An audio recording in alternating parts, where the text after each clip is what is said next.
बिस्मिल्लाहिर्रहमानिर्रहीम। अस्सलाम वालेकुम। अताउल्लाह एडवोकेट मरकज़ी नायब सदर पाकिस्तान तहरीक इंसाफ साबिक़ मैंने मैं अल्लाह ताला को हाजिर और नाज़िर जानकर कुरान पाक पर हलफ लेता हूँ, इस मुक़द्दस किताब पर, कि मुझे कभी भी इमरान खान साहब ने इदारों के ख़िलाफ़, मुल्क के ख़िलाफ़, रियासत के ख़िलाफ़ तशद्दुद के हवाले से कोई बात नहीं की। मैंने कभी महसूस भी नहीं किया कि इमरान खान साहब खुदा न खास्ता इदारों के ख़िलाफ़ या मुल्क के ख़िलाफ़ किसी भी किस्म की ऐसी नीयत रखते हैं कि उनके साथ महाजराई हो।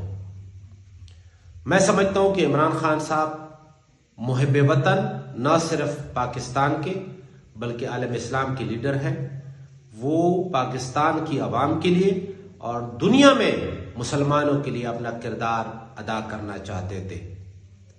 वो हुजूर सल्लल्लाहु अलैहि वसल्लम के सच्चे आशिक हैं और अक़वाम मुत्तहिदा में जिस तरह से उन्होंने बेधड़क होकर, बेखौफ होकर दुनिया के सामने नामूस रसालत का केस पेश किया, वो आप सबके सामने है। 9 मई के हवाले से पीटीआई की या इमरान खान साहब की ना कोई ऐसी सोच थी, ना कोई इरादा था।